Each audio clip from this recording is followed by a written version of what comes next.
dia. Hoje eu estou muito alegre de estar participando desse Fórum de Líderes Sebex, mais um evento Sebex, e aqui na nossa casa, que é a Bahia. Queria muito agradecer o apoio da Renata Salvador por nos ceder esse belíssimo auditório com essa estrutura assim maravilhosa. Agradecer também o Jaime pelo apoio via LPC, para que a gente pudesse passar algumas horas dessa manhã, que certamente serão bastante positivas, de muita provocação, como vocês sabem que eu gosto, com muitas trocas, com muitos aprendizados e, principalmente, que a gente possa refletir o que é que a gente tem feito na prática de tudo que a gente fala. É muito comum nos eventos a gente querer apontar quem são os culpados, por que o sistema está assim, por que o sistema não está assim, mas é difícil a gente dizer onde é que eu estou sendo responsável pelo sistema estar dessa forma. Então, qual é a minha culpa nesse processo? Então, é muito fácil a gente apontar e a gente não ter a humildade e a sabedoria de entender onde é que a gente pode estar agindo de forma equivocada e trazer o sistema à situação atual, que é muito difícil, de muita dificuldade que o sistema de saúde tem atravessado. Então, eu gostaria muito de, mais uma vez, agradecer a presença de todos vocês, a dos nossos palestrantes, dos nossos convidados. Eu vou falar um pouquinho como vai ser a dinâmica hoje de manhã. A gente vai ter um talk show, iniciando com a palestra do Luiz Correia. Eu acho que muitos conhecem o Luiz Cláudio Correia, um amigo querido, um médico fora da caixa, um cientista. Gosto muito do Luiz, e ele vai estar fazendo a apresentação, e o tema da palestra dele é a arte da escolha. E o nosso talk show, a gente complementou a arte da escolha e a sustentabilidade na saúde. Então, o nosso talk show vai contar aqui com o Balestrin, com a Leila Brito, com a Renata Salvador, com o Jaime. A gente vai discutir, trocar com vocês. Então, esse fórum, são poucas horas, mas a gente quer que seja um fórum extremamente interativo, para que a gente possa sentir realmente o que a gente está pensando, trocar ideias, e que isso é mais importante do que simplesmente uma palestra e a gente voltar para casa. Tá? Queria convidar agora a Tacira, é a CEO do Sebex Nacional, para que ela possa dar as boas-vindas e fazer uma apresentação. E eu também gostaria de agradecer também que a gente não faz nada sozinho. Então, a minha equipe aqui do Sebex Capítulo Bahia, doutora Zênia, que é a vice-presidente. Zênia, não estou enxergando onde é que você está. Zênia Neves. E Maura Adam, que é da diretoria do Sebex. Então, agradecer e vamos... Sim, e depois do talk show, a gente vai ter um momento muito importante, que vai ser a posse do Conselho Sebex Capítulo Bahia. Tá? Então, vamos aos trabalhos. Bom dia. Eu queria agradecer a presença de todos, dizer que é muito bom estar com vocês, lembrar para vocês que no próximo ano, aqui na Bahia, tem o nosso Congresso Nacional Sebex, que vou contar com o apoio de todos, porque, como Marileia falou, a gente não trabalha, não vai para lugar nenhum se não contar com a equipe. Então, todos vocês fazem parte da nossa equipe Sebex, da nossa família Sebex. Então, sejam bem-vindos ao evento de hoje.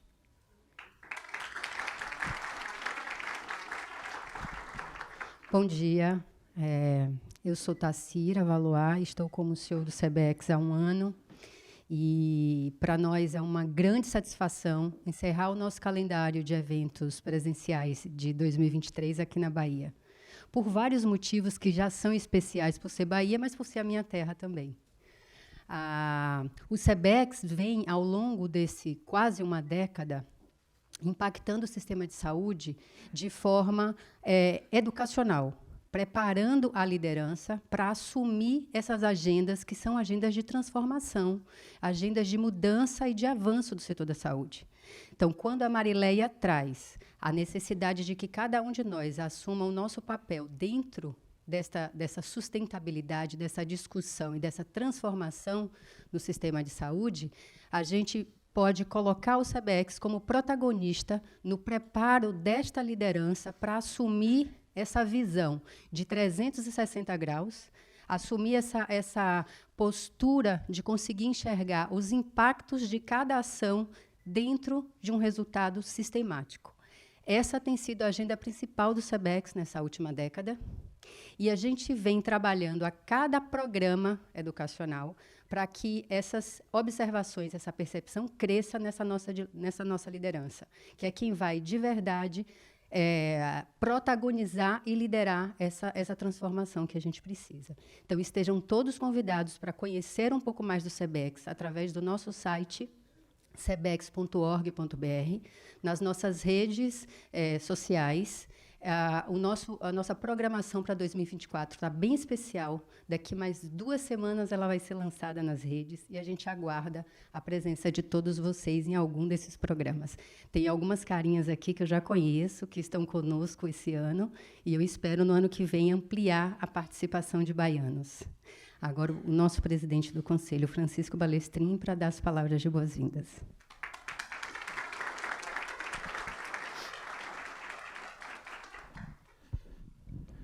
Eu preciso ser rápido, né? Certo, eu já sei.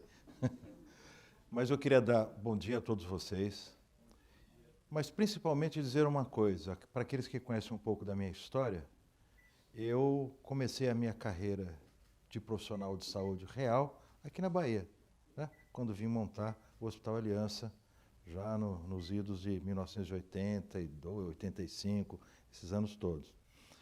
Então, quero dizer para vocês, de uma forma assim muito sincera e muito objetiva, que quando a Tassira diz que é bom estar aqui na terra dela, eu também digo mesmo. Eu me sinto mais baiano do que todos vocês aqui.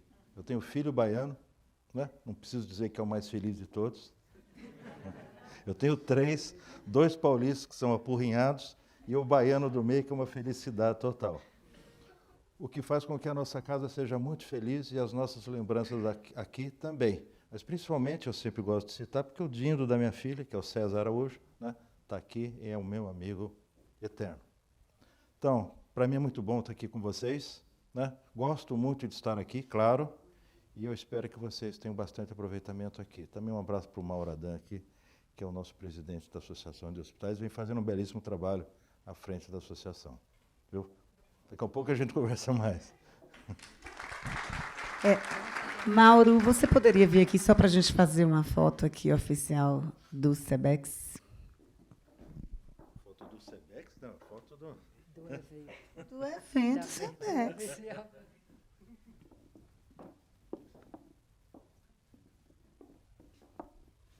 Vai lá, Mauro. Aí fica as doutoras aqui.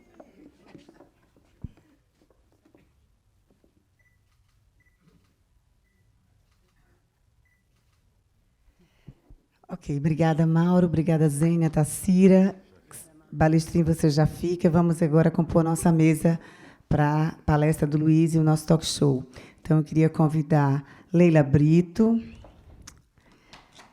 Eu anotei aqui porque os cargos: gestora do Núcleo de Desenvolvimento Estratégico Assistencial e Inovação da Fundação José Silveira. Renata Salvador, vice-presidente comercial de marketing da rede Mater Dei de Saúde. Jaime Lima, sócio-diretor do LPC. E vamos começar com a nossa palestra pelo Luiz Cláudio Correia. Luiz, você já está aí? Vamos ver como é que começa aí.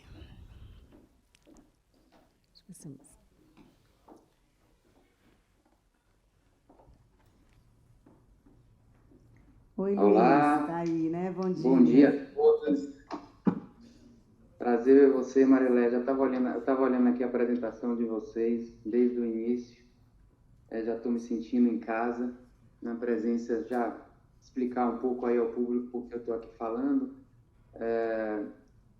Marileia e Jaime Gama são pessoas alinhadas, né, nesse tipo de pensamento que a gente vem discutindo, né, em saúde e em medicina, e a gente naturalmente conversa muito informalmente e formalmente sobre esses assuntos, e daí, devido a essa nossa reflexão conjunta, eu acabo sendo convidado por eles dois para estar aqui interagindo com vocês. É bom que eu estou vendo os colegas que estão aí na mesa, né? Porque interage, né? É bom falar vendo as pessoas, mas o Francisco comentou de alguns que estão no auditório, e eu já vou imaginando aí também parceiros de pensamento que estão no auditório, como o César Araújo foi comentado aí, etc.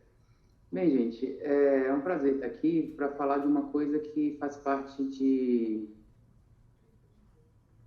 da minha forma de pensar, né? Que é uma forma e uma tendência, não só acadêmica como profissional clínica, de discutir muito o processo de decisão, né? Medicina é processo de decisão, medicina é, na realidade, a dialética entre pensar e fazer, como diz Nassim Taleb, que é um dos filósofos sobre risco e sobre o processo de decisão econômica.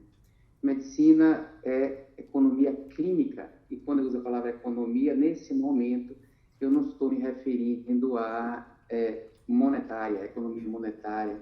Eu estou falando da economia da saúde do indivíduo em relação a tudo que a gente decide do ponto de vista de visando um benefício de saúde, tem também um custo que quem paga é o paciente com a própria pele. Então, a minha perspectiva aqui é a partir da visão do clínico de um processo de decisão, mas mostrar como uma visão clínica adequada converge com palavras que foram faladas aí na introdução, que é sustentabilidade do sistema. Mas isso não é a mesma coisa que pedir ao médico para tomar um processo de decisão para beneficiar o paciente, pensando no aspecto da economia monetária. Não é o caminho. Tentar confundir a decisão médica com a sustentabilidade do sistema. Mas, se o médico souber tomar decisões visando a sustentabilidade do paciente, isso muitas vezes converge com prevenção de desperdício e acaba que as duas coisas ficam bem alinhadas, e é isso que eu vou tentar mostrar aqui. Então, basicamente, dentro da filosofia Choosing Wisely, é uma proposta da base, ou seja, do pensamento clínico, para o pensamento sistêmico. Esse é um fórum de executivos em saúde, né? E a Tassira falou uma palavra aí que eu captei, que foi visão 360, e, no meu modo de ver, executivos dentro da visão 360 precisam entender do que é o processo de decisão clínica para poder dialogar com os clínicos, alinhar e trazer benefícios primariamente para o indivíduo que está sendo cuidado e, consequentemente, também para o sistema. Não é verdade que qualidade promove economia. Qualidade em saúde custa caro muitas vezes, ok? Qualidade traz eficiência, ou seja, com o mesmo recurso você traz mais benefício, mas nem sempre qualidade é economia. No entanto, qualidade no processo de decisão evita também desperdício, então as coisas podem ser alinhadas. O que eu vou tentar, então, mostrar aqui, e vocês me deram 45 minutos, mas eu não vou querer usar os 45 minutos, já comecei a me cronometrar aqui, para eu totalizar uns 25 minutos e usar os outros 20 minutos para discutir com vocês sobre essas ideias, que fica algo muito mais dinâmico. Já fiz isso umas 2 vezes junto com Marilé, e o diálogo é excelente, é melhor do que palestra, né?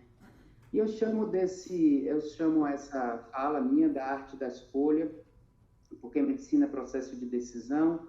Processo de decisão cabe o conhecimento de premissas científicas que alimentam a decisão, mas a decisão não é a evidência científica. Ela é informada pela evidência científica, mas é algo muito mais complexo. E a decisão médica se torna mais complexa ainda quando a gente percebe que, muitas vezes, nós não temos controle sobre a nossa decisão. Isso é comprovado cientificamente, né? principalmente em situações onde a decisão é difícil, existem coisas que estão influenciando a nossa decisão que a gente não se dá conta. Então, ela não é plenamente consciente, por mais que a gente tente racionalizar, né? E essas coisas são o que está ao nosso redor, o ecossistema. Medicina é no meu modo de ver, uma das profissões mais difíceis. Eu vou projetar aqui um slide. Eu não está aparecendo aqui como projetar. Talvez o pessoal tenha que liberar aí para projetar aqui Eu vou continuar falando aqui enquanto vocês liberam. Acho que agora consegui. Eu preciso de permissão para liberar aí, para projetar aqui. Eu preciso de permissão de vocês, estou com essa mensagem aqui. Mas eu vou falando enquanto eu vou aguardando a permissão. Então, na realidade, eu estava dizendo que medicina é tocar um instrumento muito difícil, medicina não é tocar pandeiro, medicina é tocar um violino, né? Ou seja, a música sai muito bonita se a gente treinar muito, né? Se desafinar, sai muito feio, né? Mas pior é tocar um violino no meio de uma orquestra. É isso que eu ia mostrar aqui, a imagem de uma orquestra, ou seja, influenciado por uma série de stakeholders e pelo ambiente nosso. E eu falei que medicina é dialética de pensar e fazer, e, consequentemente, a gente está tentando pensar em prol do paciente, interagindo com o paciente, mas tem um ecossistema influenciando a gente, né? E existem experimentos psicológicos que mostram que mesmo quando a gente acha que está tomando decisão, a gente não está tomando a decisão sozinho, né? Quando se pergunta às pessoas o que elas preferem, Coca-Cola ou Pepsi, né? Na realidade, quase 80% das pessoas dizem que preferem Coca-Cola. Mas quando essas duas refrigerantes eles são colocados de maneira cega para a pessoa distinguir entre um e outro, embora a gente ache e a gente sente um gosto diferente, a capacidade de distinguir é muito pequena. A nossa acurácia de uma maneira cega para diferenciar Coca-Cola e Pepsi, isso em experimentos que são feitos, é praticamente zero. Então, a distinção entre Coca-Cola e Pepsi vai além do paladar na realidade. Existe alguma outra coisa aí que faz com que 80% das pessoas prefiram Coca-Cola, dentre aquelas que querem tomar refrigerante, né? Tem gente que não prefere nenhuma coisa nem outra. Então, deixa eu tentar aqui projetar. Continua sem projetar aí. Veja se o pessoal técnico aí consegue resolver, embora eu possa ir falando sem isso. Bem, então eu estava falando desse negócio da Coca-Cola, né? Realmente eu ia mostrar um gráfico aqui que mostra que, de uma maneira cega, aqueles que provam Coca respondem igual proporção que se trata de Coca ou Pepsi. Por quê? Existe algum ambiente que torna a gente mais predisposto à Coca-Cola. Uma das situações citadas por psicólogos é que, para quem não sabe, no início do século passado, Papai Noel, a cor dele era verde. E foi exatamente porque Papai Noel se tornou garoto propaganda da Coca-Cola que ele ganhou a cor da roupa vermelha, com essa, inclusive, patenteada pela Coca-Cola. Se vocês forem no Museu da Coca-Cola, aqui em Atlanta, onde eu moro, mostra tudo isso aí, o momento que Papai Noel realmente se tornou garoto propaganda da Coca-Cola. Então, veja, Papai Noel é uma coisa que toca a gente desde criança. Mesmo sendo uma fantasia, é uma fantasia boa, é uma fantasia do bem, né? E é uma fantasia que, inclusive, passa a existir no momento que a gente acredita, né? Então, isso toca a gente é ligado emocionalmente àquela cor da Coca-Cola, e esse e outros fatores podem fazer com que a gente prefira Coca-Cola do que Pepsi. Eu tenho uma imagem aqui que eu não, possivelmente não vou poder mostrar. Luiz, tudo bom? Tenta compartilhar comigo, em cima, compartilhar, tela, janela ou guia. É isso que eu estou fazendo aqui. Pronto, aí você vai escolher. Agora você está Eu estou compartilhando. compartilhando aqui a janela. Pronto, você está compartilhando. Mas, Você conseguiu compartilhar por um momento e parou. Tá bom. Não tem problema, eu não preciso de slide. É melhor a gente continuar do que dispersar a atenção das pessoas. Nisso aí era só uma fala. As pessoas podem imaginar. A boa aula é sem slide, na verdade. Então, a melhor aula é de improviso, quando a pessoa sabe improvisar. Então, é ótimo essas situações. Bem, então, imaginem, eu não sei se ainda está assim, mas eu tenho uma imagem aqui, que em novembro, o Cristo Redentor, ele é iluminado de azul, novembro azul. Então, veja como essa coisa se assemelha muito à questão do Papai Noel, a cor, o Papai Noel ligado à Coca-Cola, né? Será que o Cristo Redentor pintado de azul não faz com que as pessoas tenham mais uma predisposição aí, talvez quase religiosa, de fazer PSA anual para prevenir câncer de próstata? Né? E a gente sabe que nós somos tendenciosos a isso, e se disser, olha, não vou mais fazer PSA esse ano, a gente se sente muito vulnerável. Por mais que as evidências científicas mostrem que a acurácia do PSA é zero para detectar câncer de próstata, diferente de hipertrofia benigna, e também a grande dúvida se as consequências não intencionais do rastreamento do câncer de próstata superam o teórico benefício. Mas o Cristo está pintado de azul. Isso, portanto, direciona, influencia consciente ou inconscientemente o nosso processo de decisão, que é um processo de decisão que parte inicialmente de um raciocínio médico, mas também é resultado da interação do médico e do paciente. O médico está sendo estimulado, incentivado por coisas. O paciente também está sendo incentivado por coisas. E nosso comportamento é muito mais determinado pelo incentivo do que pela racionalidade. Não sou isso que estou dizendo, isso é processo de decisão, behavioral science que mostra isso.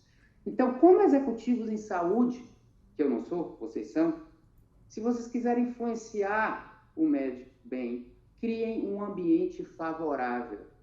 Evitem incentivos inapropriados e criem um ambiente que o maior incentivo é a medicina centrada no interesse do paciente e uma medicina voltada para a racionalidade. Conflito de interesse existe e é intrínseco do ser humano, né? Nós todos temos interesses. Eu posso estar aqui falando por interesse em estar interagindo com vocês, em vocês estar me vendo, etc. É intrínseco, não é pecado o conflito de interesse.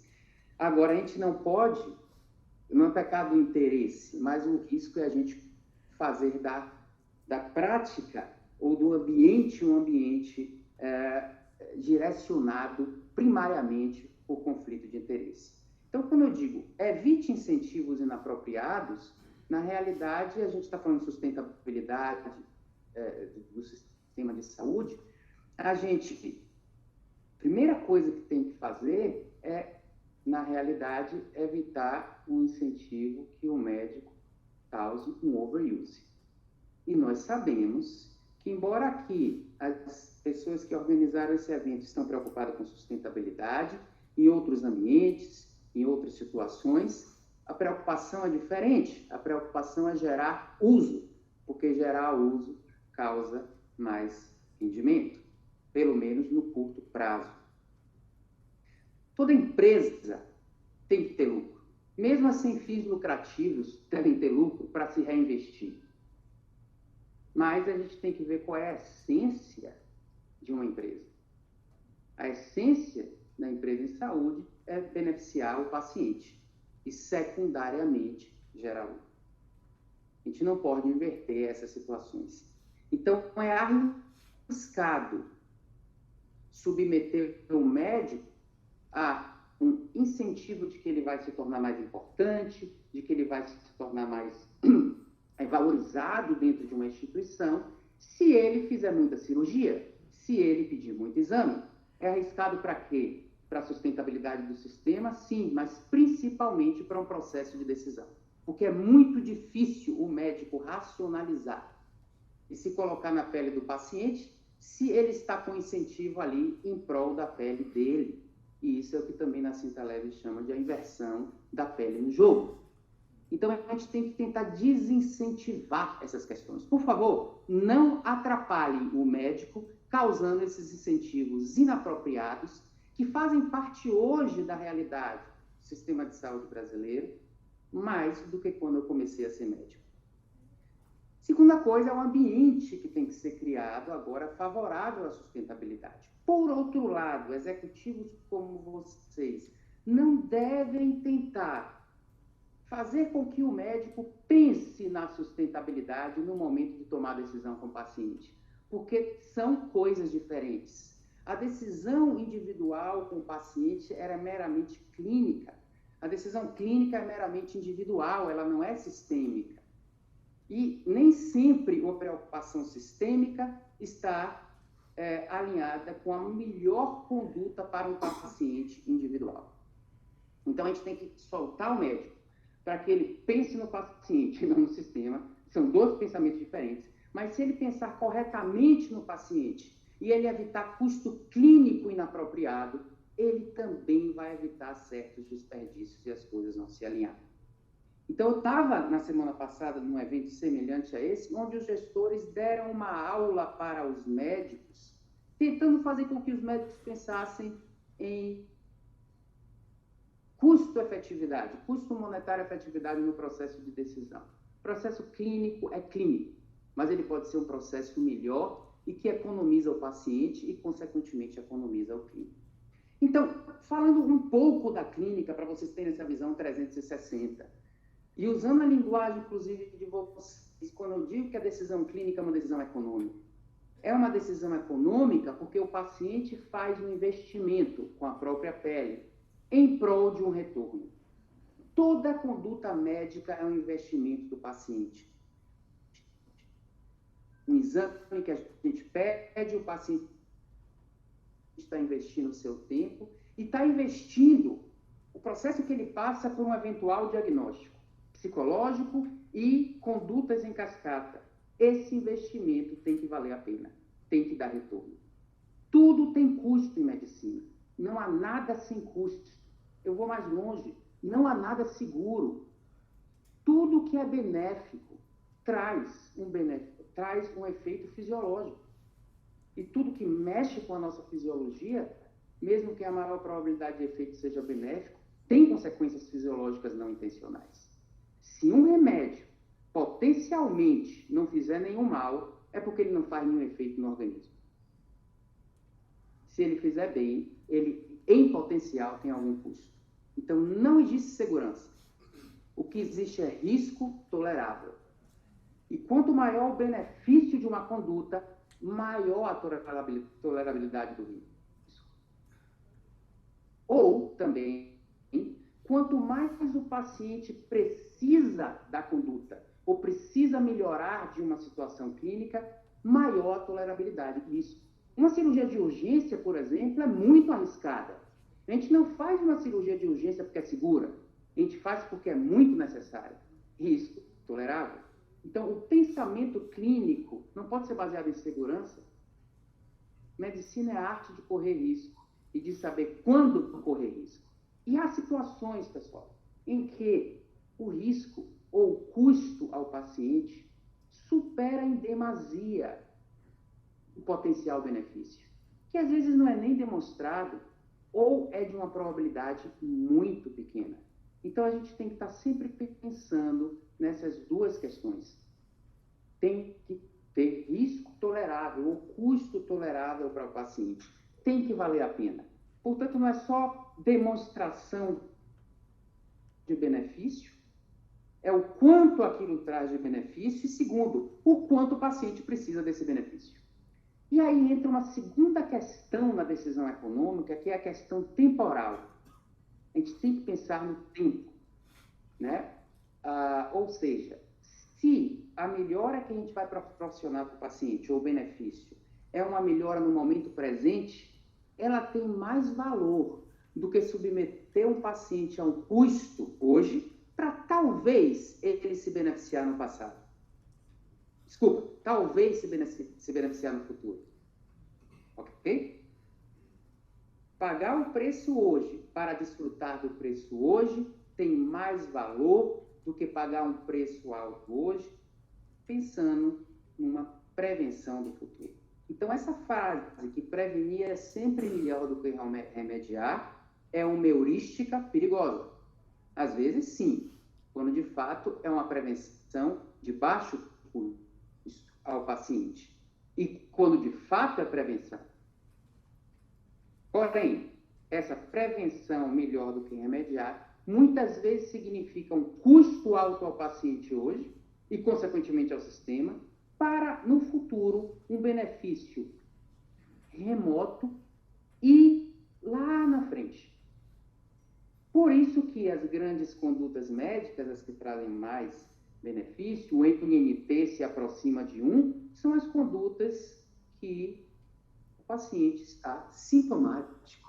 Ele precisa melhorar aqui e agora. Você tem uma pessoa que tem asma, sente falta de ar. Eu vou dar um corticoide diário. Vai melhorar a qualidade de vida da pessoa aqui e agora. Pode causar algum efeito colateral? Tudo causa. Lá no futuro. E remotamente provável. Não só remoto pelo tempo, mas remoto pela probabilidade. Porque o que está no futuro é uma probabilidade condicional que se multiplica para que a cascata das probabilidades cheguem ao benefício. Ok? Então, beneficiar o presente e pagar um preço clínico no futuro é a situação ideal. Pessoas sintomáticas, etc. Pagar um preço alto no presente, fazer uma cirurgia cardíaca num paciente assintomático, estou dizendo que não é para fazer, mas a decisão tem que pensar muito. Para que no futuro, ao longo de 5 anos, aconteça uma prevenção de desfecho, ele está pagando um preço alto aqui, para talvez se beneficiar no futuro, precisa de mais pensamento. Por isso que eu disse que é tocar violino, não é tocar pandeiro. Precisa interagir. E se a gente vier com uma série de incentivos inapropriados ao médico, isso confunde o processo de decisão, por mais que este tente racionalizar. Então, a gente deve criar um ambiente que permita uma adequada equação, que considere a magnitude do benefício e o risco, mas também considere essa questão moral. Como criar esse ambiente? Primeiro, como eu disse, não gerar incentivos inadequados. Segundo, eu acho que a gente tem que se aproximar num processo de discussão de que medicina não é só guideline, medicina não é só protocolo, medicina não é propaganda de qualidade. Medicina é provocar um ambiente reflexivo. Medicina não é só não variar. A gente não quer variabilidade nas coisas de conduta básica. Procedimentos básicos, mas procedimentos de decisão deve haver, sim, variabilidade, porque o ser humano tem variabilidade natural. Para cada média de efeito, existe um desvio padrão. Portanto, precisamos variar. E muitas vezes a cultura da qualidade, que vem como um tipo de marketing, inclusive inapropriado, engessa o pensamento médico. Se a gente quiser que todo mundo toque pandeiro, todo mundo segue esse protocolo. Mas não é só assim. Existe uma partitura, sim, para se seguir, mas deve haver uma variabilidade. A medicina não é decolar um avião. Se fosse decolar um avião, sim, poderia não ter variabilidade.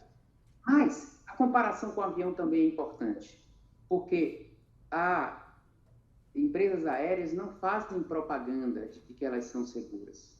Todas têm a obrigação de ser seguras. O hospital também não devia fazer propaganda de que tem qualidade. É mera obrigação. E no nosso meio virou marketing, acreditações ou coisas assim. Nos Estados Unidos, o JCI é uma obrigação, como é vigilância sanitária. Então, eu estou só provocando vocês. Como o nosso ambiente tem distorções que atrapalham o processo de decisão médica. E que a gente tem que cair nessa realidade para procurar gerar um ambiente que não gere incentivos inadequados e que promovam um aspecto mais reflexivo da medicina, e isso vai gerar uma maior racionalidade e maior sustentabilidade ao sistema. Por fim, nós precisamos de verdadeiros líderes médicos. Existe uma confusão de gerar um líder de uma determinada especialidade em um hospital e colocar esse indivíduo para gerir e prestar contas. São atividades incompatíveis. Para gerar reflexão clínica, nós precisamos de líderes médicos e não gestores que procuram promover o overuse visando a uma entrega de resultado. Isso é incompatível. Essa é a minha mensagem, essas são minhas mensagens reflexivas, sem querer propor verdade absoluta nem ensinar nada a ninguém, mas eu espero que tenham sido provocações que gerem essas reflexões e diálogos também no futuro. Marilé. Obrigada, Luiz. Vocês viram, né, pelas palestras aí do Luiz, como ele nos leva a reflexões, a pensar. Eu, às vezes, brinco com meus filhos que eu falo, olha, não dói pensar não, tá? Pensa aí que não dói. Então, a gente tem que pensar, tem que discutir, tem que trocar ideia, botar o ponto de vista, mas de forma robusta, não de forma rasa. E muitas vezes a gente vê as pessoas repetirem só o que o outro fala e não tem nem entendimento do que está falando. Mas, Luiz, quando você fala assim, no modo de atuar dos médicos, como gestores, como é que a gente pode educar médicos para ele pensar no sistema de saúde? Então, a gente, nos diversos eventos que a gente faz, a gente não vê, como hoje, a palestra é direcionada muito para a educação médica, como que a gente, como gestores, entra nessa linha da educação médica para que ele pense no sistema, porque na faculdade, pelo menos, a gente não foi educado dessa forma. Então, assim, como é que faz ele pensar nisso e não ser esse gestor só pensando em resultados? E um outro ponto, a gente fala de valor gerado para o paciente, ok, a gente tem toda uma cadeia de valor. Valor para o médico, valor para fornecedor, para o hospital, para o paciente. Por óbvio que o paciente tem que ser o centro, mas a gente tem toda uma cadeia de valor que a gente tem que pensar nela. E quando a gente fala assim, não, eu estou com uma linha de cuidado para uma patologia tal, aqui no hospital, para o paciente, atender no início e fim. A gente tem linha de cuidado para os médicos, a gente conhece a população médica que atende, que seja cadastrada no nosso hospital. Como é que está a saúde desse médico? A gente está falando de saúde, de gerar saúde, e a gente não conhece nem como é que está a saúde dos médicos que trabalham nas instituições. Então, a minha pergunta é como é que é um desafio grande para nós gestores nessa educação médica voltada para esse olhar ao sistema de saúde? Obrigado, Marilé. Duas ótimas perguntas. Eu acho que sim, o médico tem que ter pensamento sistêmico, porque, como eu mostrei lá, é a consciência de que a gente está numa orquestra, né? E que a gente tem que alinhar com essa orquestra. Não adianta eu achar que eu estou no vácuo me relacionando com o paciente. O sucesso ali daquela conduta depende do ambiente que a gente está, né? Depende do sistema de saúde, depende da interação com os outros profissionais, a enfermeira que está cuidando, os outros especialistas, né? Às vezes a gente tem aquele paciente lá com 5 especialistas vendo ele por dia, veja que complexidade é essa, será que é esse o caminho? Então, não é só pensar, a doença é essa, a conduta é essa, eu sou um bom especialista. Eu concordo, o treinamento tem que ser entendendo como a gente deve interagir com o sistema e como o sistema pode também atrapalhar a gente. Ter essa consciência, ok? O que eu digo que é para ter cuidado é não achar que a decisão vai ficar melhor ou até mais sustentável se o médico colocar no processo de equação da decisão a economia monetária. Né? É quase incompatível, né? É muito difícil a gente racionalizar economicamente. Né? Na verdade, quando a gente está diante de uma vítima identificável, a gente quer fazer e deve fazer o melhor para ela. Já é tão difícil tomar uma decisão ponderando custo clínico e benefício clínico, quanto mais se a gente colocar aí uma outra coisa que é um custo que não é o enfoque do paciente. Então, eu acho que é a gente provocar o pensamento sistêmico, é claro, porque a gente sabe que o nosso processo de decisão é influenciado pelo sistema, mas não sugerir ao médico que sua decisão seja focada em economia de recursos. Mas, se ele fizer uma boa decisão clínica, consequentemente, partindo da base clínica, vai gerar, eu acho, e sim, isso tem sido discutido também, menos overuse e, consequentemente, mais economia, menos complicação e mais economia, né, para o sistema de saúde. O ponto que eu acho que o médico precisa ter consciência de custo monetário é aquele momento que o médico começa a judicializar o sistema de saúde. Essa é uma coisa bastante inapropriada e muito cotidiana no Brasil, né? Eu acho que é um dos sistemas mais judicializados em saúde. Então, aí é mais fácil para o médico de não decidir, digamos, pelo tratamento, se o sistema não oferece.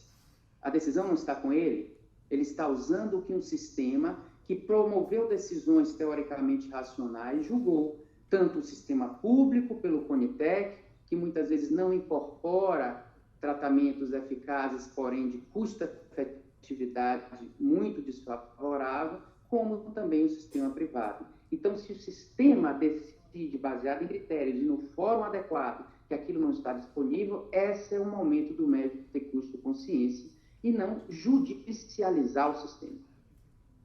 Tá? Então, esse é um dos grandes problemas da judicialização, que eu acho que o pensamento sistêmico poderia ajudar isso aí. Mas só respondendo a sua segunda questão, a saúde do médico, o bem-estar do médico, eu concordo. Uma burnout em trabalhos em geral não é provocado necessariamente pela quantidade de trabalho, mas por um trabalho desalinhado com seus valores.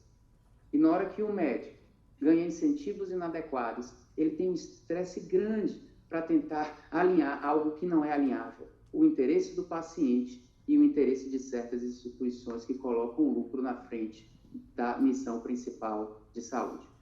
Luiz, uma palestra até que a gente participou, acho que eu assisti uma palestra sua no Congresso de Cardiologia aqui no Brasil, teve um dos convidados lá na mesa que ele falou uma coisa bastante interessante e que, de fato, é fato. O desejo por um acesso a um sistema de saúde é um desejo, o melhor que tiver, é um desejo universal. Eu aqui, você nos Estados Unidos, alguém na África, alguém lá em Vitória da Conquista, todo mundo tem o mesmo desejo, mas o recurso não é universal.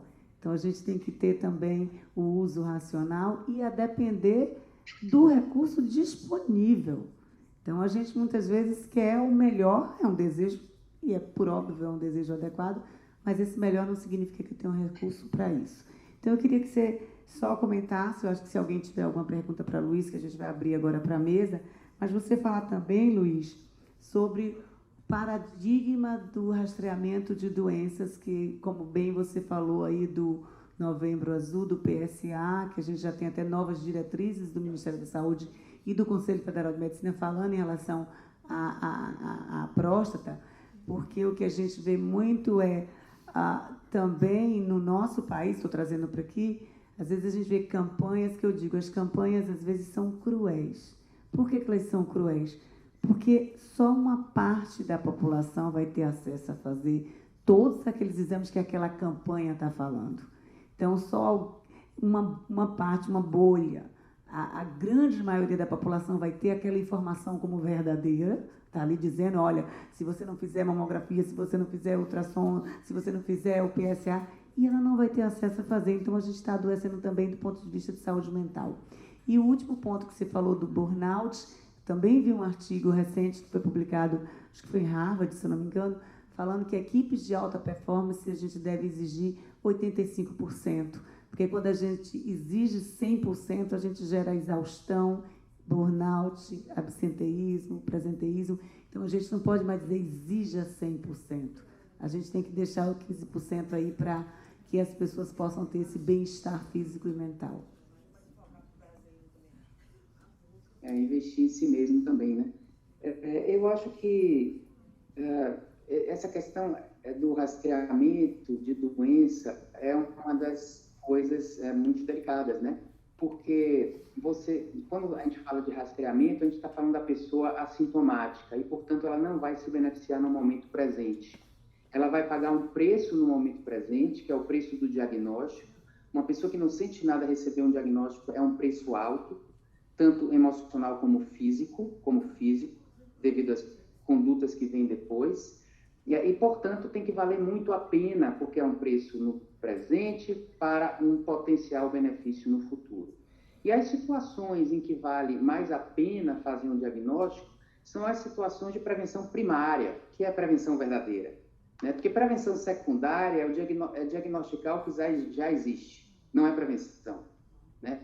Prevenção primária é você detectar hipertensão arterial e tratar a hipertensão para prevenir um AVC, ou você detectar um pólipo no intestino, um adenoma, e retirar para não se tornar câncer de intestino, ou você detectar uma lesão por HPV no colo cervical, e tratar para não se torne um câncer. Essas situações você não tem overdiagnóstico, não tem o risco da consequência não intencional do overdiagnóstico, que é o diagnóstico correto, porém inútil.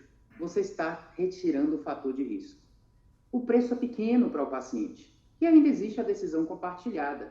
Eu acho que o preço de um preparo para a colonoscopia é uma coisa que a gente paga ali momentaneamente em um dia. Desagradável, mas é um dia. É muito diferente do preço de um diagnóstico de câncer de próstata. Para, teoricamente, prolongar a vida dessa pessoa, sendo que os ensaios clínicos não conseguem detectar esse prolongamento de vida. Pode existir em alguma pessoa ou outra, mas não é detectável em grandes ensaios clínicos, existe um menor tamanho de efeito, mas o preço de um diagnóstico de câncer de próstata é procedimento, percentual de pessoas impotentes, com incontinência urinária e coisas desse tipo, é muito maior do que o preço de fazer um preparo de colonoscopia. Então, o overdiagnóstico é um preço alto para o paciente. Então, a gente tem que identificar as situações em que vale realmente a pena pesquisar doença em quem é saudável. Na minha especialidade, a doença coronariana, que é a maior causa de morte no mundo ocidental, é inapropriado o rastreamento da doença coronariana. Né? Porque, embora seja a maior causa de morte, é porque ela é muito prevalente. Todo mundo tem pelas suas placas ateroscleróticas aí que começaram a se formar desde que a gente nasceu. É a prevalência, mas não a gravidade da doença coronariana assintomática. E os procedimentos têm consequências não intencionais. Não quer dizer que o rastreamento não vá beneficiar uma pessoa ou outra, e a gente sempre tem esses exemplos. Mas a gente não sabe antes. Probabilisticamente, você está gerando uma série de procedimentos e de consequências não intencionais que, teoricamente, superam o benefício. Então, o assintomático não vai se beneficiar no presente. Né? Mas a gente tem que ter atenção, acompanhar e sentir os sinais que induzem uma prevenção, uma pesquisa de doença coronariana. Mas, enquanto isso, a gente previne. Aí, a prevenção da doença coronariana, a gente sabe como fazer, que é exatamente prevenir esses fatores aí de risco. Isso sim reduz risco cardiovascular. Mas colocar um stent numa placa aterosclerótica num paciente assintomático, muitos ensaios clínicos foram feitos e falharam em conseguir demonstrar um benefício concreto. Mas o preço é quase certo. Todo mundo paga um preço de receber um stent. Então, eu acho que são as nuances. Tem que olhar situação por situação, as situações que valem mais a pena rastrear, as que não vão rastrear. E muitas das situações que a gente vai reduzir esse rastreamento vai gerar economia ao paciente e também economia ao sistema. Obrigada, Luiz. É exatamente o tema de sua palestra, a arte da escolha, que requer conhecimento, sabedoria, bom senso e uma medicina cada vez mais personalizada, olhando o indivíduo, né? Enfim, vamos abrir aqui para a mesa agora o nosso bate-papo, e a gente trouxe aqui para a mesa a arte da escolha e a sustentabilidade da saúde. Renata, você que é a dona aqui da casa, vou começar com você aqui. O que é que você pode... Quais têm sido as escolhas do Grupo Mater Dei de Saúde? O que é que vocês têm feito na prática quando a gente fala em sustentabilidade? Então, bom dia primeiro a todos e a todas. Obrigada mais uma vez, né, pelo convite e sejam bem-vindos à nossa casa, né? Não é a minha casa, é a nossa casa. E parabéns mais uma vez, doutor Luiz. Já tinha ouvido muito bem falar de você e pude comprovar agora, através dessa aula, né, as provocações muito bem colocadas que fazem realmente a gente refletir. Estava aqui fazendo algumas anotações durante as suas pontuações e eu entendo que hoje, né, com o olhar aí totalmente voltado para o que foi trazido, a gente tem inserido o médico cada vez mais, né, não só nas tomadas de decisão, mas na construção dos modelos para essas tomadas, né? A gente tem visto hoje que o apagar fogo e a preocupação no cenário que a gente tem vivido, que é muito preocupante, né, de todos os lados. E quando a gente começa a colocar o médico dentro, né, desse cenário, para que ele possa compreender como que, desde a atuação dele, então, como exemplo prático, né, Marilé, você falou, gente, a gente precisa de ver na prática como isso vem sendo feito. Hoje, a gente realiza análises críticas mensais com as nossas equipes, né, por especialidade, para que a gente entenda o resultado dessas equipes, e a gente faz benchmarking hoje entre as nossas unidades, então são 9 unidades em 4 estados, então a gente tem feito um comparativo para a gente entender os indicadores hoje assistenciais, o que tem dado certo, o que não tem dado certo, o que precisa de correção aí de rota. A gente tem trabalhado muito, né, nos protocolos aí assistenciais e gerenciados para a gente ter uma previsibilidade um pouco maior e para a gente entender um pouco mais, para que essas tomadas de decisão, no momento desses procedimentos, ou no momento até mesmo dessas urgências, né, que são inevitáveis, eles sejam mais conscientes, né? A gente faz conversas aí prévias e de construção com esse corpo clínico para que ele também consiga construir isso de forma aí, preventiva e de forma anterior ao evento. Além disso, a gente né, a gente trabalhou fortemente ao longo desses últimos 5 anos, a gente adquiriu uma empresa de inteligência artificial há 3 anos atrás, então a gente precisava trazer inovação para o processo. Trazendo inovação, a gente construiu, né, uma ferramenta que hoje ela consegue trazer o perfil de utilização dos nossos pacientes nos últimos 5 anos, trazendo os riscos e trazendo ali o que precisa ser trabalhado, e, através dessa ferramenta, a gente conseguiu construir novos modelos de remuneração. E esses novos modelos, hoje, eles dão muito mais previsibilidade, eles compartilham muito mais risco com as fontes pagadoras. A gente consegue, através desses modelos, né, ver realmente uma mudança, tanto no comprometimento desse corpo clínico, na utilização e no desperdício, quanto no controle dos prestadores, né, no caso, a gente, Rede Mater Dei de Saúde, na utilização, quanto no retorno aí na sinistralidade para as fontes pagadoras. Então, olhando um pouquinho, né, primeiro, para passar a palavra para o corpo clínico, é uma gestão muito próxima, uma governança clínica muito estruturada, onde o médico realmente se sinta parte dessa construção, e essa caneta, né, do médico, que é como a gente chama, ela seja administrada de forma que a gente não tenha nenhum impacto na assistência, né, de que o nosso cliente, de que o nosso paciente, de forma alguma, tenha qualquer falta de assistência ou piora na assistência por atividades que estão sendo realizadas aí em prol da sustentabilidade. Obrigada, Renata. Agora, sim, só uma provocação. Quando a gente fala em cuidado centrado no paciente, Luiz, você está ainda aí? Eu sempre falo assim, chegou um paciente no hospital para operar um câncer de intestino. Cuidamos dele, acolhemos ele, todo um atendimento para esse paciente. Eu falo, e a família dele, o filho dele? Você também rastreia de dizer, olha, seu pai teve um câncer de intestino, você está com 45, você já fez o seu exame, você já fez, como é que você está? Entendeu? Eu acho que a gente começa a ampliar esse cuidado. A gente, às vezes, foca e tem um outro risco ali do lado, e a gente não está focando no risco que está ali no leito, do lado do paciente. Então, assim, só para a gente refletir sobre esse assunto, mas obrigada. E essa área de inovação, realmente, o uso de ferramentas de machine learning, inteligência artificial, são fundamentais para que a gente possa ter dados e esses dados nos auxiliar em tomadas de decisões. Então, as pessoas acham que as ferramentas tecnológicas vão atuar no lugar do médico, não, eles vão servir como, o que eu acredito, é apoio para a tomada de decisões, para que possam ser mais assertivas, com menos desperdícios. Leila, agora com você. Estou primeiro com as mulheres, viu, Jaime Balestrin. Leila, lá na Fundação, você é à frente da Fundação José Silveira, que muitas vezes as pessoas enxergam apenas como a unidade do Hospital Santo Amaro e não entendem, não enxergam a Fundação José Silveira.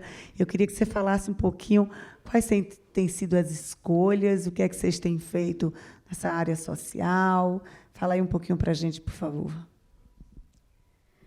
Bom dia a todos e a todas. Agradecer a oportunidade de estar aqui falando um pouco da Fundação José Silveira como um todo, né? Porque, às vezes, é isso mesmo, Mariléia.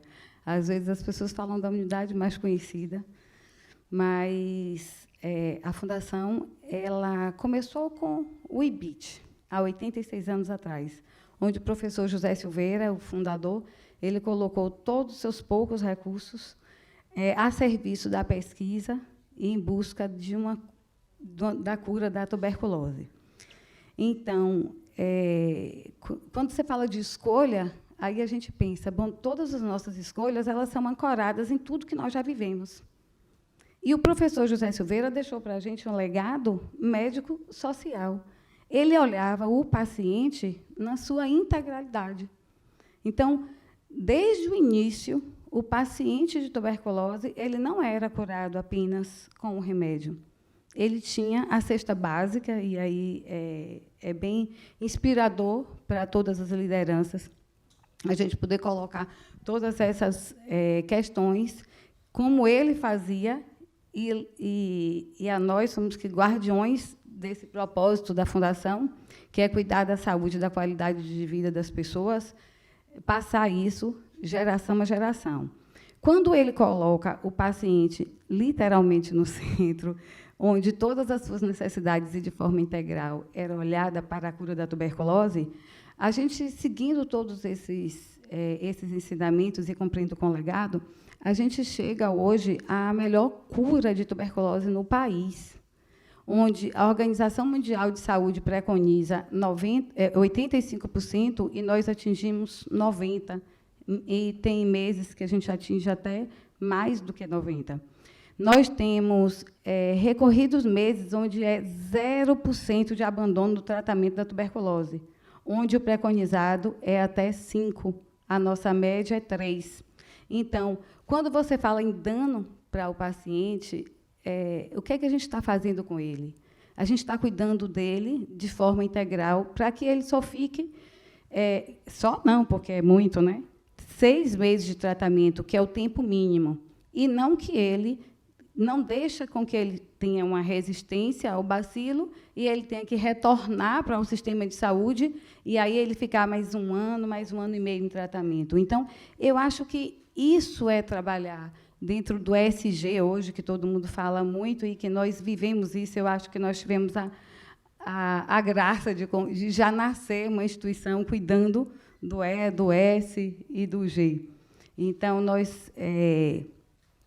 desde que o professor começou, e ele dizia, não vamos ficar apenas no muro, vamos para o extramuro. E, em 94, recentemente, eu estava olhando, eu estava com ele, inaugurando a reforma do posto de saúde do Calabá, onde nós fazíamos a atenção básica que o Luiz tanto falava ali, né, que é a verdadeira prevenção, né, é aquela atenção básica, levando aquela... a promoção da saúde e a prevenção na comunidade do Calabá, e seguimos até hoje com unidades móveis de saúde, levando essa atenção básica para locais onde tem menos acesso. Distritos, muitos distritos onde a saúde demora a chegar. E assim nós seguimos a nossa caminhada. Tem 14 anos, onde nós recebemos de uma benemérita de Jiquié, dona Nícia Guiar, um terreno para construir um hospital. E lá nós fizemos, né, um complexo de saúde da Santa Casa de Jiquié, uma maternidade 100% SUS. E aí, a maternidade Santa Amaro, ela, com todas as suas conquistas, que, como foi dito aqui, né, é obrigação, nós também levamos essas certificações de qualidade para a maternidade, que é 100% SUS, onde tem uma UTI neonatal que atende a 27 municípios da região. Paralelo a isso, esses bebês que saíam da Santa Casa, da UTI neonatal, eles precisavam de reabilitação, mas não tinha reabilitação. Então, em 2018, a ACD, no Teleton de 2018, anuncia ao Centro de Reabilitação da Santa Casa de Jiquié como primeira ACD da Bahia. E a gente sabe que, quanto mais cedo esses bebês começam o tratamento, mais garantia de sucesso ele pode ter com a reabilitação.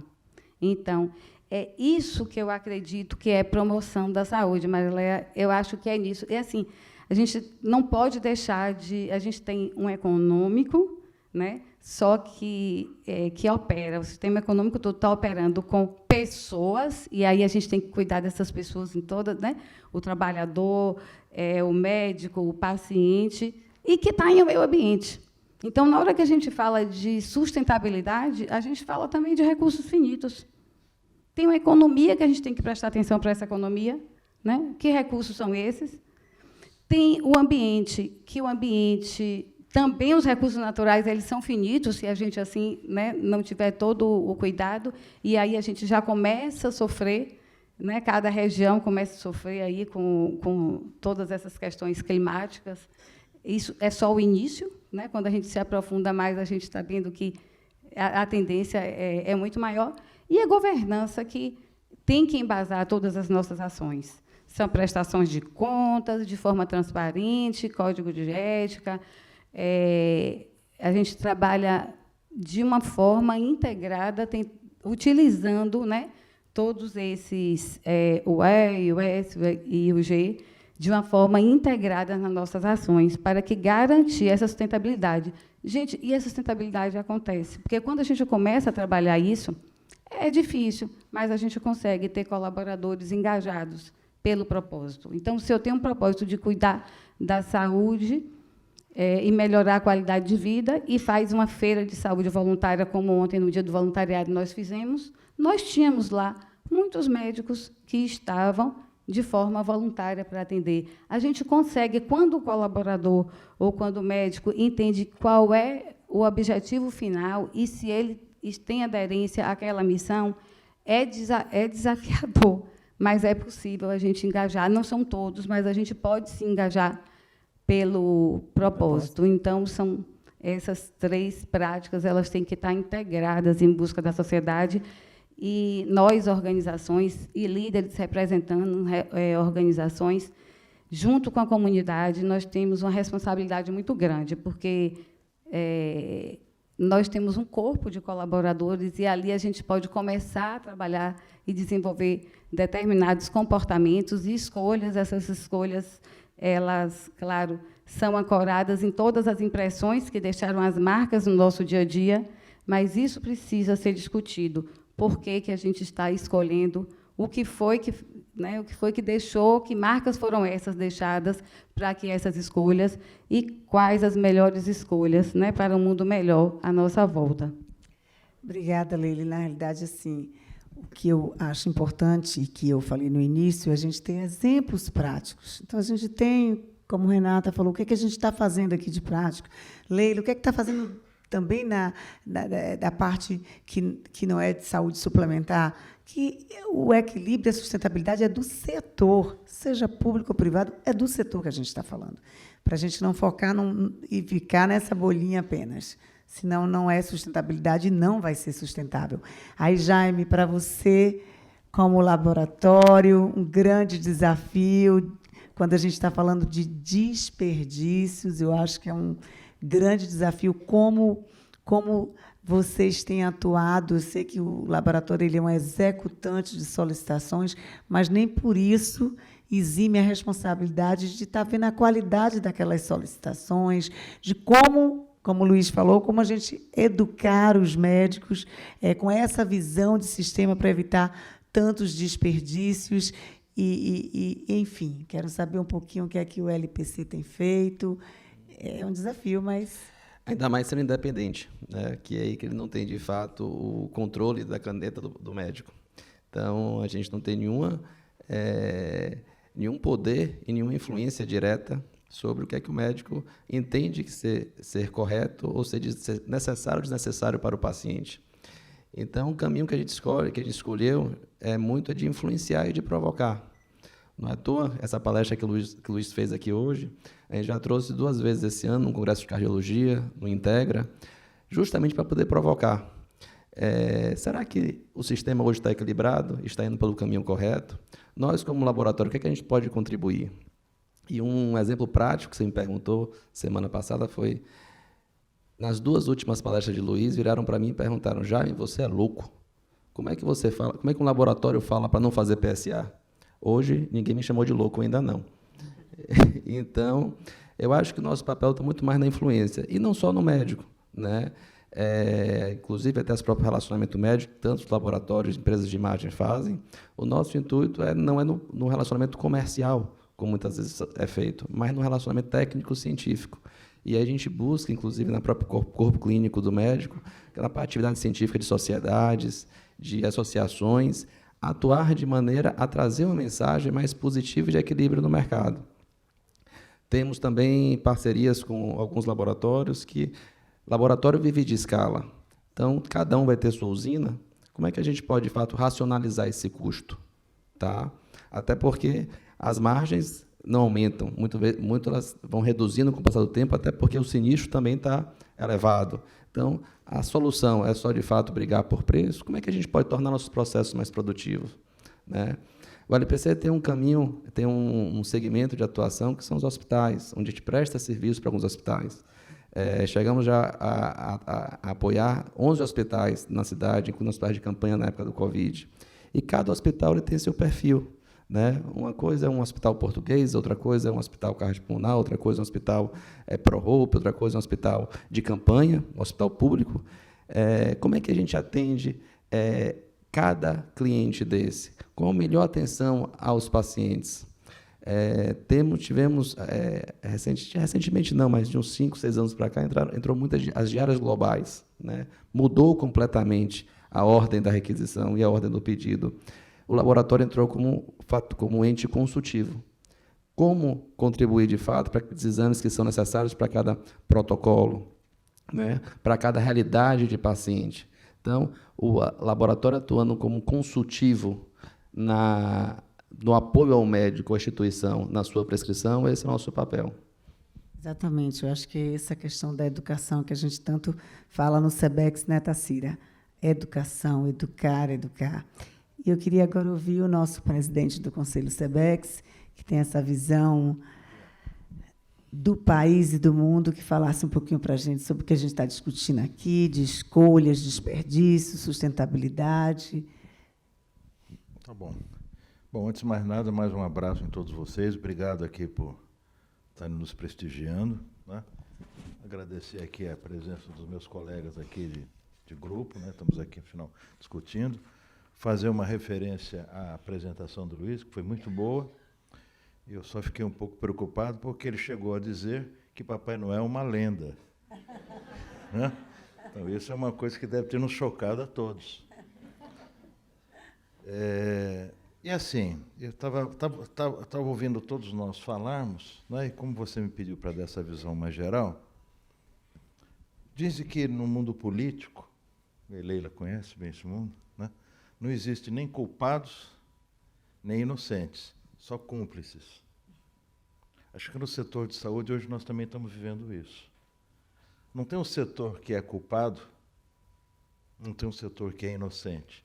Todos nós somos cúmplices daquilo que foi feito desde o início até agora. E também seremos cúmplices se nós não resolvermos essa questão. Não vai adiantar apontar o dedo para ninguém, porque lembre-se, Todas as vezes que você está apontando um dedo para alguém, tem 3 apontando para você. Então, essa é a grande verdade. Eu queria só retomar um pouquinho o tema saúde, né? A gente fala, às vezes, promoção, prevenção. Então, só voltando um pouco para a gente, quem sabe, estruturar um pouco aqui essa nossa fala e a gente entender onde é que a gente pode atuar. Eu sempre contei essa história. Em 2013, quando eu entrei no board da Associação Mundial de Hospitais, eu fui num evento, não sei nem se o Mauro estava lá, num evento, não, o Marcelo estava, num evento em Oslo, e quem foi chamado para abrir o congresso foi o ministro da Saúde da Noruega, claro, né? Vocês sabem que a Noruega é a IDH número 1, o Brasil 89. Então, eles devem ter alguma coisa para falar para a gente. E aí nós convidamos o ministro da Saúde da Noruega para falar na abertura do Congresso Mundial de Hospitais. Nesse instante, esse homem, quando começou a falar, nos deixou todos atônitos, porque ele falou assim: eu não entendi porque que vocês me convidaram para falar. Eu só sou o ministro da Saúde. Como quem diz, saúde não é problema só de quem atua na área da saúde. Saúde é um complexo de letras, onde você tem o famoso 2 P's, 2 R's, promoção, prevenção, recuperação e reabilitação. O P de promoção, quem faz não somos nós do setor de saúde. Promoção, sabe o que é? É boa alimentação. É políticas públicas de segurança pública. E nós estamos vendo coisas horrorosas acontecerem hoje no nosso país. Não sei se vocês sabem, nós temos algo em torno de 30 mil pessoas que morrem por ano no nosso país assassinadas. Isso é um problema de saúde pública, ou não é? Né? Nós temos quase 25 mil pessoas que morrem em acidentes de trânsito. Não é um problema de saúde pública? Claro que é. Então, vejam vocês o quanto que o tema promoção tem a ver com uma sociedade sadia, com uma sociedade onde os preceitos de relacionamento, de estrutura, de política pública, de educação. Né? O que adianta uma sociedade com pessoas ignorantes? Vocês viram ontem o resultado nosso? Não sei se vocês leram, né? O resultado do Brasil, quando se faz exatamente a comparação do Brasil com os outros países em relação à educação, nós estamos quase que na linha de fundo. Então, não adianta. Né? Então, primeira coisa, promoção, nós todos temos que agir politicamente para que a promoção de saúde no nosso país seja feita por todas essas políticas que são transversais. Porque não adianta você ter a frente da sua casa arrumada e limpa. Não adianta você morar num condomínio, seu carro ser blindado, seu filho estudar na escola pan-americana, que, aliás, os meus estudaram, né? Aqui na escola pan-americana, se o resto da sociedade é ignara, é um lumpen. Então, primeira coisa, nós do setor de saúde temos que ter essa consciência. Segunda consciência, prevenção. Quando a gente fala de prevenção, então a gente entra em saúde. E aí vem vacinação, que nós estamos, claro, que prevenindo doenças que são preveníveis através da vacinação. Embora vejam a tragédia que nós passamos, né, nos últimos anos, onde tanta gente criticou e negou a eficiência e eficácia das vacinas. Mundialmente falando. Né? Não estou falando aqui no nosso país. Mas aconteceu aqui também. Né? Tantos e tantos programas de medicina preventiva têm que ser feitos. Né?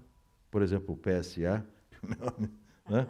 Que é um exame preventivo. Então, todas essas ações, né? Elas são ações que aí começa a entrar o setor de saúde. Depois a gente tem a recuperação, que é aquilo que acontece dentro dessa casa, por exemplo. Acontece dentro do Aliança, acontece dentro do Procardíaco, acontece dentro do Hospital Santo Amaro, que é o cuidado da pessoa depois que tudo isso fracassou. Fracassou a promoção e fracassou a prevenção. A pessoa ficou doente, tem que ir para um hospital, ou para um clínico, né? Para fazer um tratamento, para fazer um diagnóstico, para fazer e assim sucessivamente.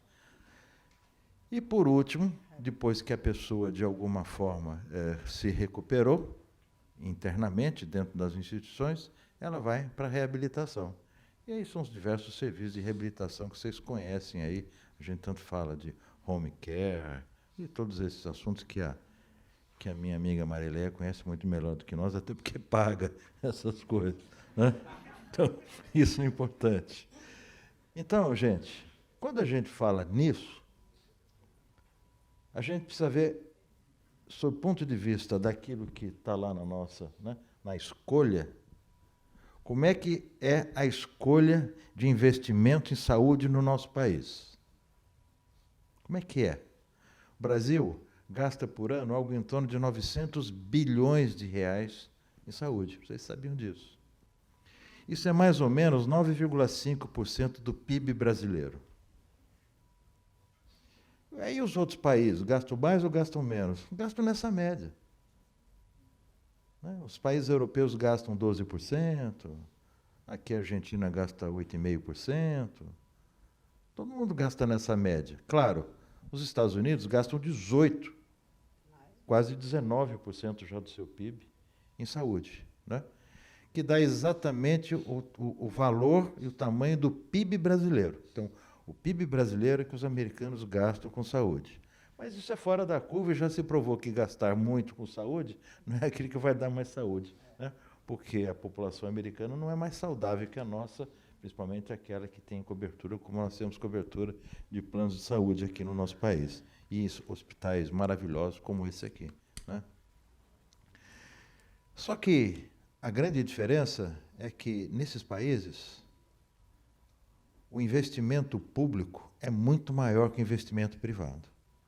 Esses países gastam de 80% a 85% de dinheiro público na saúde e algo em torno de 15%, 20% privado. O nosso país é diferente. Nós gastamos 60% na medicina privada e 40% na medicina pública. Quantas pessoas são privilegiadas por esse recurso que é gasto na saúde privada? 50 milhões, em números redondos. Os outros 150 milhões estão exatamente sendo aquinhoados com esses 40%, que, de novo, é para fazer tudo isso aqui que a gente falou antes. E, de novo, tem uma outra característica. Nesses países, esses 12%, consequentemente esses 9%, num país que gasta 8%, quem gasta o dinheiro todo é o Estado federal. No nosso país não é. O governo federal, a cada ano, a cada governo, a cada situação, vem de alguma forma, saindo do investimento em saúde, o governo federal. Ele não gasta mais que 3%, ou algo em torno de 3%, enquanto que os outros países gastam 9%, 10%. Quem é que está cuidando da saúde hoje? Os estados, que são obrigados a gastar, no mínimo, 12% das suas receitas brutas em saúde, e os municípios, que são obrigados a gastar 15% das suas receitas brutas em saúde, e já gastam hoje de 20% a 30%. Por quê? Porque o governo federal saiu. E a saúde no nosso país, ela é municipalizada. Quando a gente tem problema de saúde aqui, no posto de saúde, na UPA, na UBS, ninguém vai reclamar para a ministra Anísia, não é? Vai reclamar aqui para o secretário de saúde do município de Salvador, ou para a secretária estadual de saúde aqui do estado. Então, partindo disso, eu queria dizer para vocês que a nossa responsabilidade de sustentabilidade está, no meu ponto de vista, na discussão clara e objetiva do desperdício em saúde. E se você me der mais 1 minuto, eu vou falar rapidamente o que é desperdício em saúde, que muitas vezes não é aquilo que a gente pensa. Primeira coisa que é importante... Você me deu mais 1 minuto? Não, claro. Não é? Ou aquela fala não, já... Primeira coisa O que é desperdício em saúde? O primeiro grande elemento importante do desperdício em saúde se chama governança. As instituições que não têm governança, são pobres de governança, são instituições que não têm estrutura, não têm organização, não têm treinamento, não têm protocolo, como disse a Renata, né? Essa instituição tem governança, eu conheço há muitos anos. Então, a governança não é também só nas instituições, nos hospitais maravilhosos como esse. Também é na UBS, também é no hospital público, também é na Secretaria de Saúde. O Brasil tem 4.500 municípios, tem 4.500 secretários de saúde.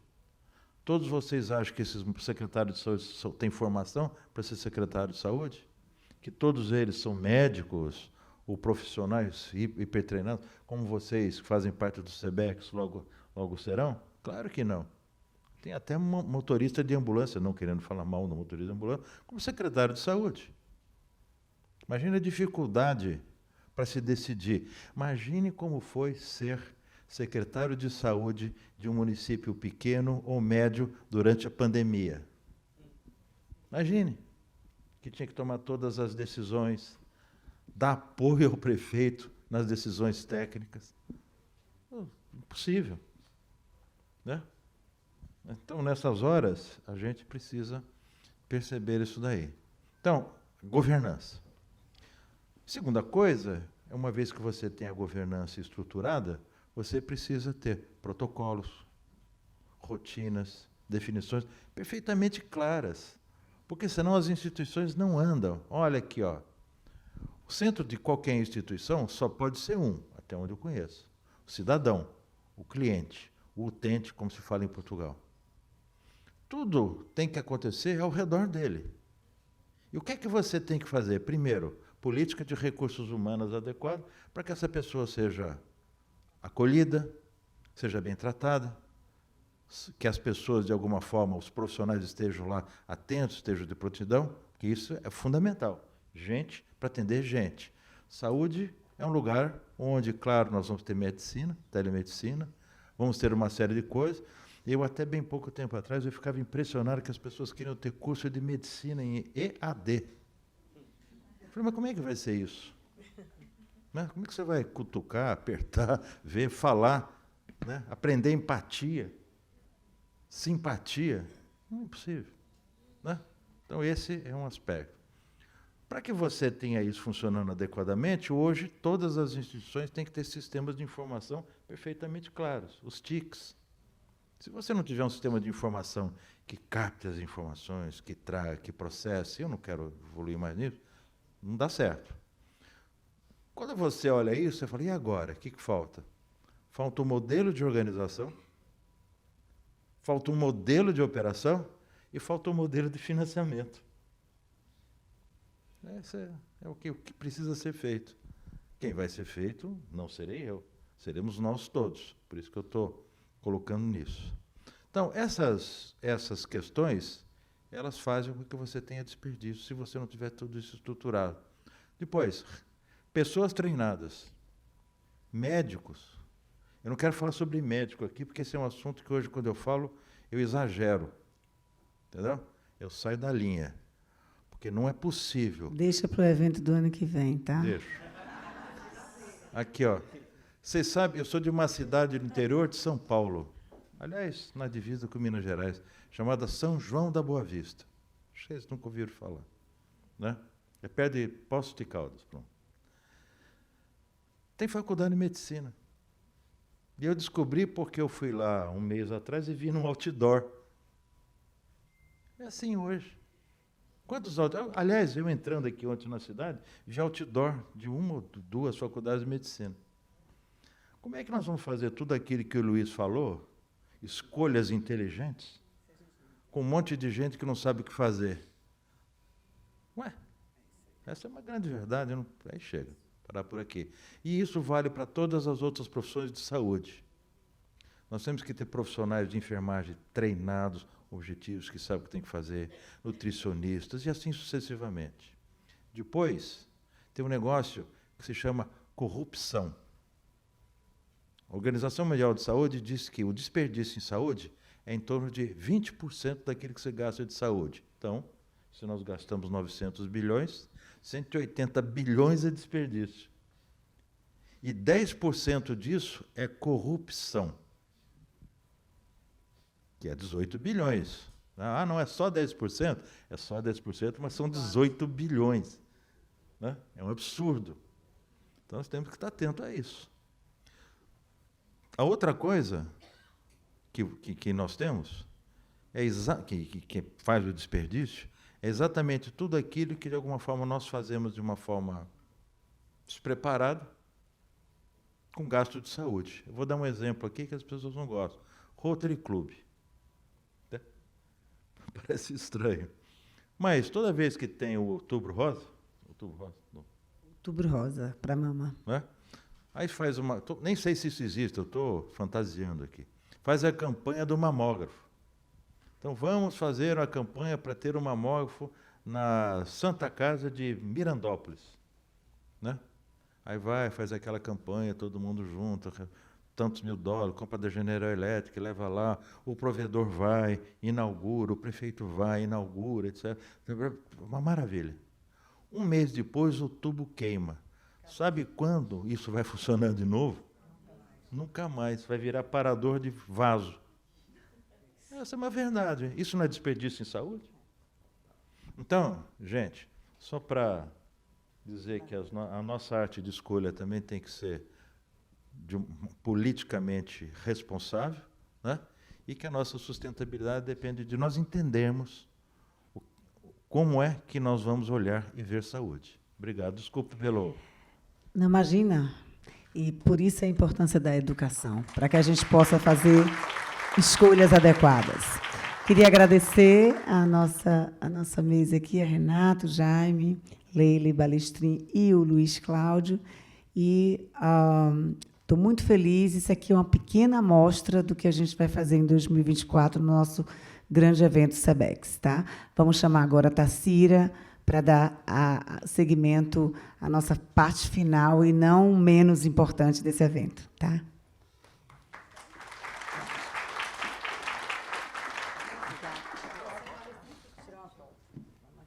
Tirar uma foto aqui, né, gente? A gente tem que...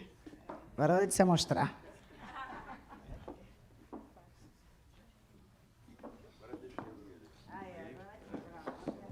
É cheio das coisas.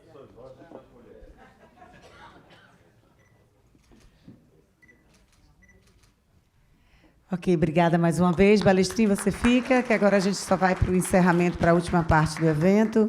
Balestrin, você fica aqui. Você fica por aqui, por favor. Tassira, é com você agora a condução desse nosso momento super importante. Pode sentar. Aqui, Tassira. Bem, a gente vai agora para a cerimônia de posse. Vai ser extremamente rápida. Eu convido para a gente começar. Vou dizer como vai ser a dinâmica. Eu vou convidar para integrar aqui, vou chamar de mesa de posse, a nossa diretoria da Bahia, doutora Zênia, como vice-presidente, Maradã, como nosso diretor. Por favor, para a cerimônia de posse.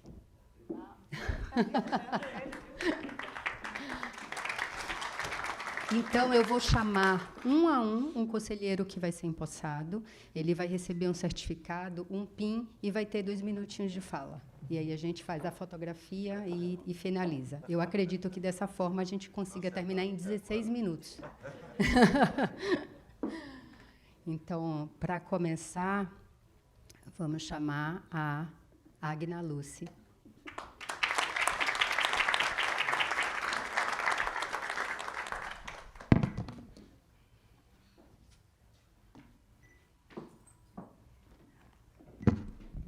O Balestrin para entregar. Tá bom, obrigado.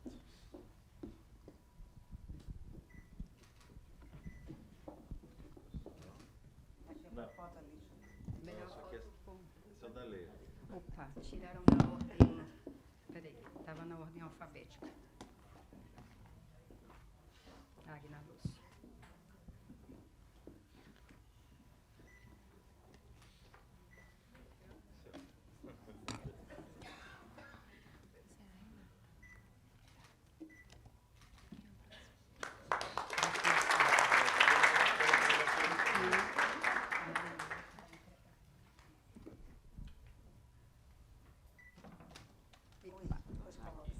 Aqui, ó, pega ali.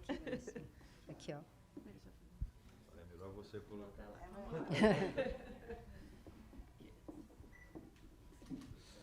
Fica a falta de intimidade.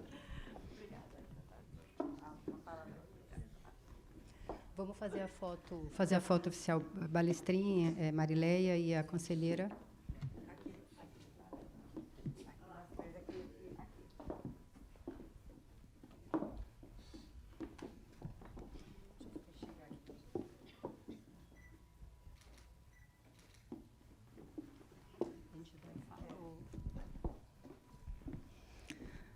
Bom dia a todos e gostaria de agradecer imensamente o convite, né?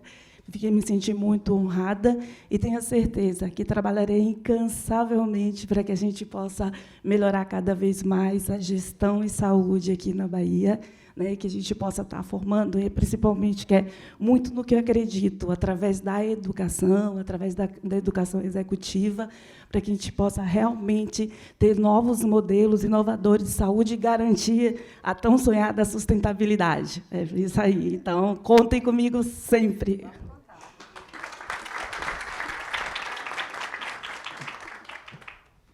Doutor César Araújo, Marileia.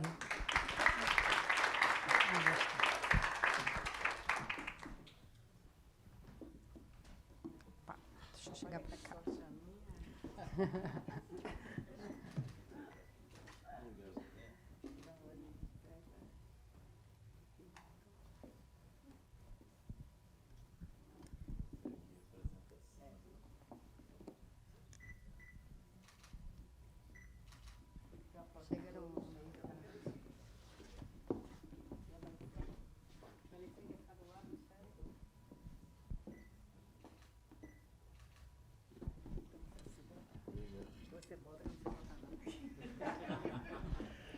Quero saudar a todos. É um momento realmente de muita alegria, né? A gente já vem muito discutindo esses assuntos do SEBEX, com Balestrin, com Marileia. Me fascina realmente essa proposta, né? Eu acho que aqui para a nossa região isso vai ser uma ferramenta extraordinária de melhoria da qualidade dos executivos em saúde, e nós precisamos muito. Mas a minha proposta inicial é que a gente traga também os médicos para esse cenário. Eu acredito muito na gestão compartilhada entre o executivo e o médico, né? A sensibilidade do médico e o conhecimento, né, de gestão dos profissionais dessa área. Eu quero, portanto, agradecer muito, né, pelo convite.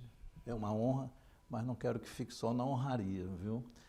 Eu, nas minhas múltiplas atribuições, eu me envolvo muito nos processos e, assim, eu quero assumir esse compromisso diante de todos, de promover cada vez mais a qualidade de formação dos profissionais que fazem a gestão em saúde. Muito obrigado a todos.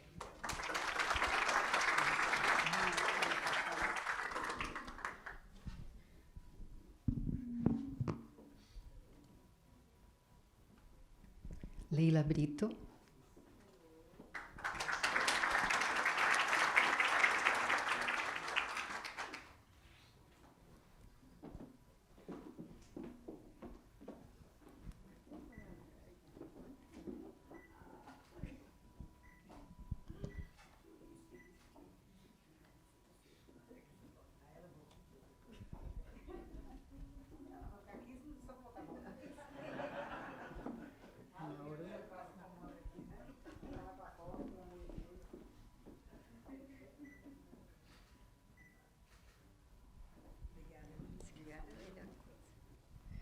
Não, mas é uma satisfação enorme estar aqui, podendo fazer parte, né, desse grupo do SEBEX.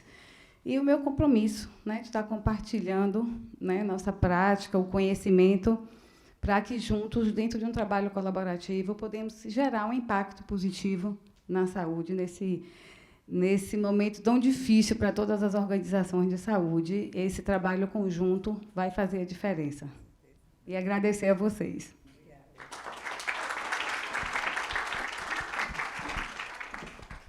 Renata Salvador.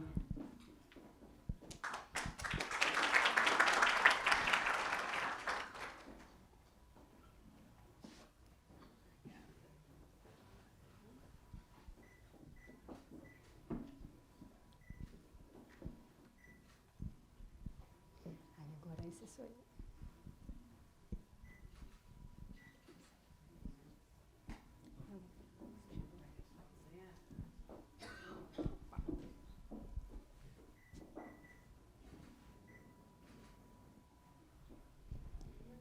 Renata.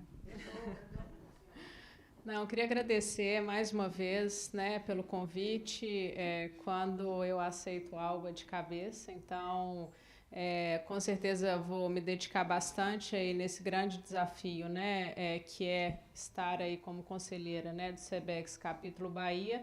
E não só eu, como a Rede Mater Dei de Saúde também, né, está aí honrada de poder fazer parte, né, de alguma forma, e poder contribuir para que a gente possa fazer diferença. A gente acredita muito no liderar, por exemplo, então a gente precisa de líderes que realmente façam a diferença nesse cenário que está tão desafiador. Então, contem comigo e muito obrigada.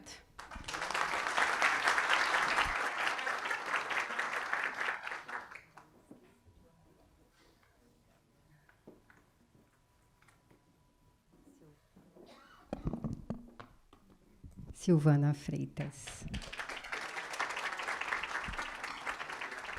A Silvana vem com o desafio de representar o nosso interior da Bahia.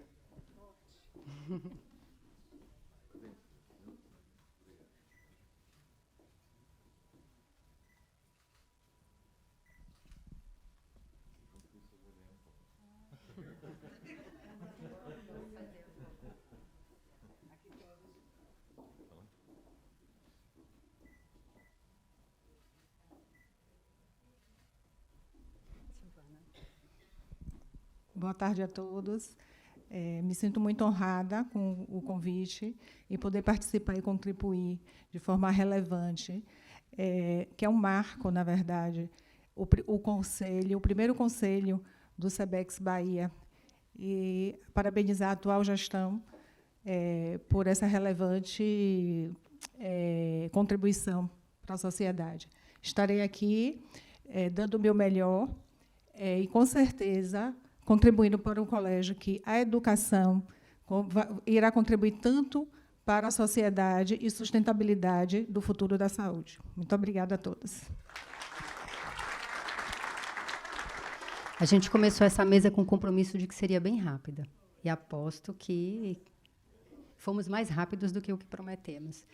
E a gente assume, mais uma vez, um compromisso, enquanto SEBEX, de apoiar as atividades do Capítulo Bahia, o compromisso de contribuir no desenvolvimento da liderança local, e a gente quer ter vocês cada vez mais perto.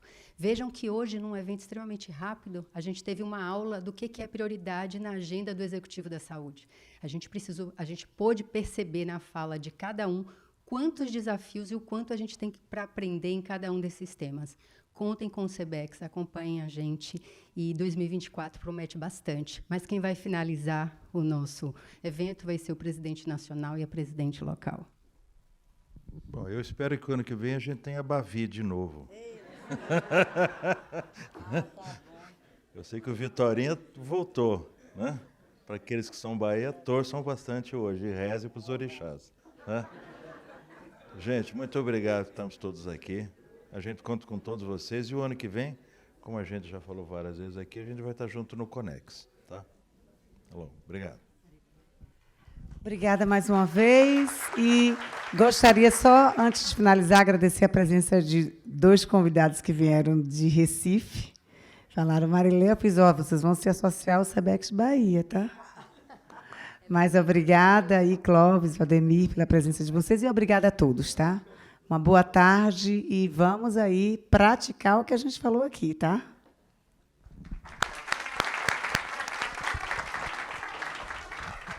Muito obrigada a todos e até a próxima oportunidade.